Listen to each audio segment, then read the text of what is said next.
This video is a warning to anybody who is considering applying for a position with South Korean English Language Institute Chung Dahm Learning, or anybody who is currently going through the recruiting process.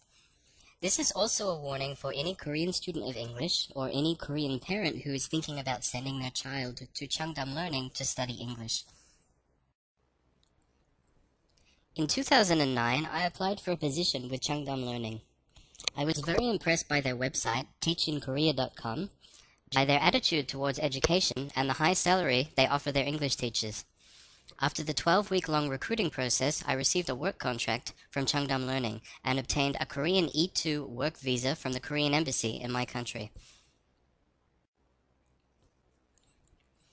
I arrived in Seoul to complete Chung Dahm's 1 week of training before starting my job at a Chung Dahm branch in another city in Korea. Unfortunately, Chung Dahm made the training week very difficult for me because they were badly organized. Chung Dahm wasted my valuable time during the training week by making me retake unnecessary medical examinations and forcing me to check out of my hotel before the training was even over. Furthermore, Chung Dahm lied to me about the type of English class that they wanted me to take. Chung Dahm had told me that I would be teaching English as a second language during the recruiting process, but when I arrived in Korea, Chung Dahm said that I had to take a class that was suitable for near-native speakers of English. I had no experience teaching English at these levels, nor did I have any experience teaching critical thinking skills, but I had no choice. The trainers at the training center in Seoul were unkind, and many of them were not properly qualified or experienced teachers. Apart from the few years working for Chung Dahm, these trainers had no other experience or qualifications in the field of education. Because of the bad conditions during the training week, because Chung Dahm had lied to me, and because I had no experience teaching such high levels of English, I failed the training week.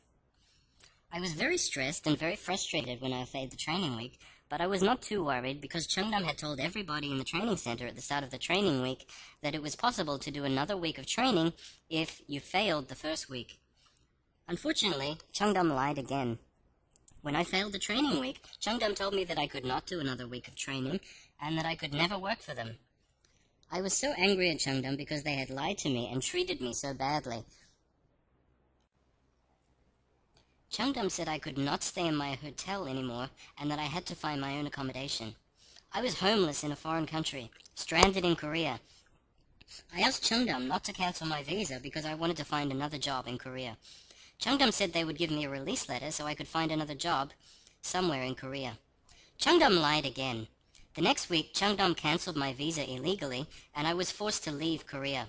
I flew to Japan and returned to Korea a short time later to start a legal case against Chung Dahm for treating me so badly and canceling my visa. A few months later, a Korean court decided that my contract with Chung Dahm was not a valid contract, but only an invitation.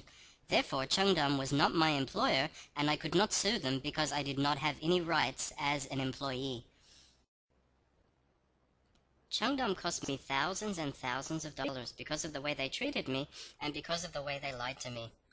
Some months after my court case, I posted my experience on the internet, and I discovered that I was not alone, and that many other people had had similar experiences with Chung Dahm Learning.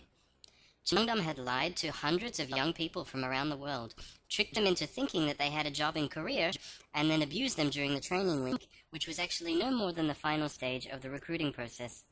Chung Dahm then cancelled their visas, and most of these people had to return to their home country in complete shock and in huge debt.